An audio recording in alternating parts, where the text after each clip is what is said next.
Ce qui arrive avec cette catastrophe naturelle en Haïti, c'est que on voit que l'aide internationale ne peut pas s'organiser.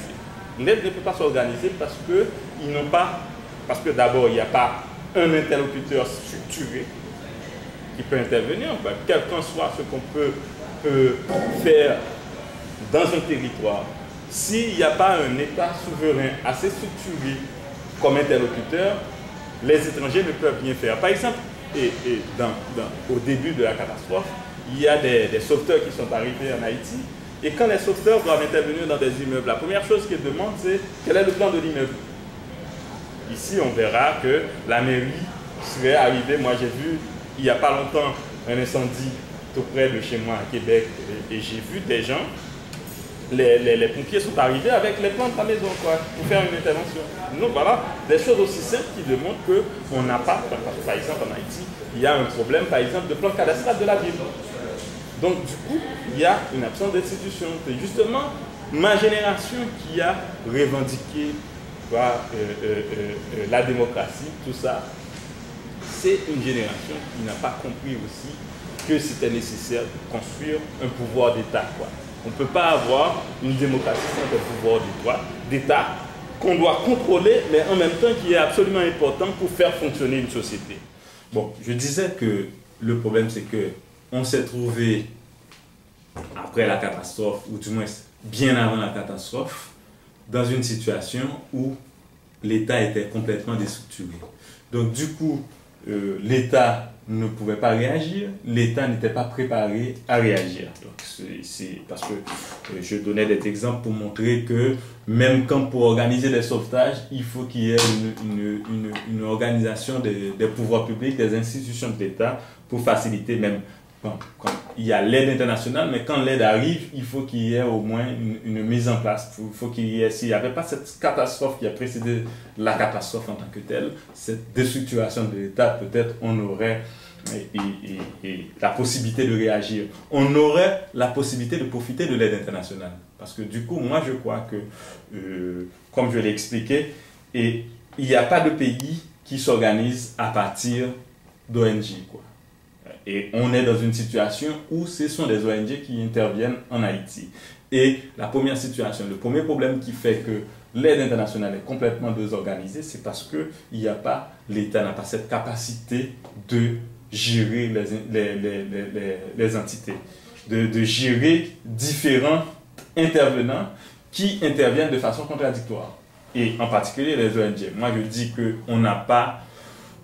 nulle part ailleurs, on a vu de sociétés fonctionner à partir de ONG. Moi, je crois, si l'on prend l'exemple ici de Québec ou bien de tout autre pays du monde, on voit que les ONG, c'est un phénomène marginal, je dirais. Parce que, ou du moins, quand il existe des ONG au Québec ou bien partout ailleurs, ces ONG ont des mandats que l'État leur donne, Ou du moins, ils s'inscrivent dans des mandats que l'État donne. Donc, ils fonctionnent.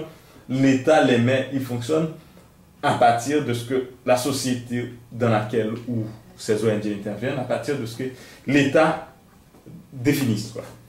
Et du coup, on a ce problème qui empêche une organisation de l'aide internationale. Et de l'autre côté, ce qui empêche l'organisation de l'aide internationale, moi je crois que c'est ce qu'on appelle la communauté internationale.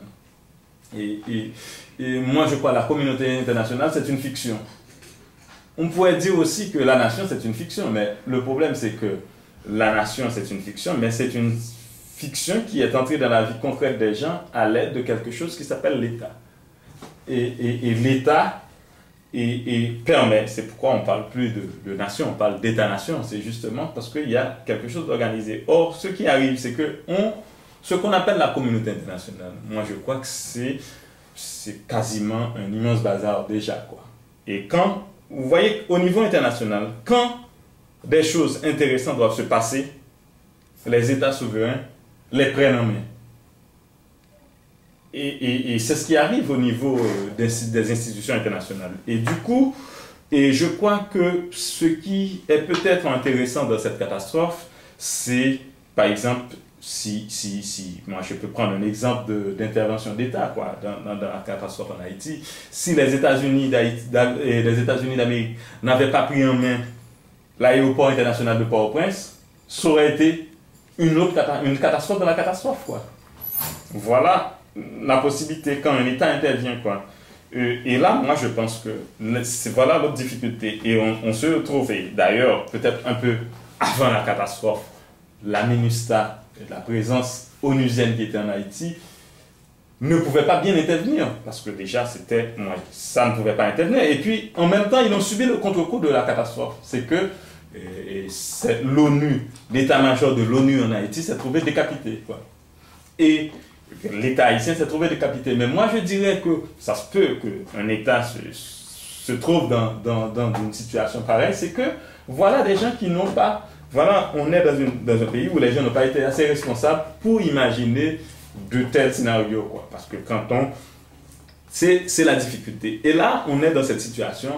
Et quand on analyse cette désorganisation qu'il y a dans l'aide internationale, moi, je pense qu'il faut aller droit au but pour dire, voilà, et il n'y a pas d'autre moyen pour organiser ça que l'État haïtien se mettre au niveau d'un État. Parce qu'il n'y a pas de petit État et grand État, quoi. Il y a l'État, quoi. Et l'État, partout au monde où il existe un État, l'État doit se mettre à la hauteur de tout État. C'est-à-dire d'être capable d'être souverain, de prendre des décisions, et d'essayer d'avoir une certaine rigidité. Et peut-être cette question arrive à un moment, moi, il n'y a pas... On parle de cette histoire de gouvernance de l'aide internationale, et je crois qu'il y a des gens qui ont sorti des opinions pour dire qu'en même temps, il y a des positions un peu contradictoires sur cette question. Et moi, la position correcte, c'est de dire qu'il faut que l'État interviennent en tant qu'État pour permettre vraiment une organisation de l'aide internationale. Parce que les intervenants étrangers, quand ils arrivent en Haïti, ils veulent avoir un interlocuteur qui les oriente d'une manière telle à ce qu'ils interviennent. Parce que les gens, ils ne connaissent pas le pays. Comment intervenir dans un territoire qu'on ne maîtrise pas? Donc, on est supposé avoir au préalable un État qui soit capable qui se définit par rapport au territoire et qui est capable de prendre des dispositions, de maîtriser. Et c'est ce qui nous manquait avant la catastrophe et qui est indispensable à avoir pour répondre, pour être à même de résoudre le problème, pour être à même de faciliter l'aide internationale. Vraiment, les gens peuvent avoir une bonne volonté pour nous aider et ils peuvent se retrouver eux-mêmes dans des impasses, quoi. Et cette impasse, moi, il y a nul autre qui peut aider à sortir de cette impasse, c'est les dirigeants haïtiens en termes de dispositions à prendre pour faciliter, pour donner à la face du monde la capacité de mettre en évidence, de produire une certaine cohérence dans cette affaire.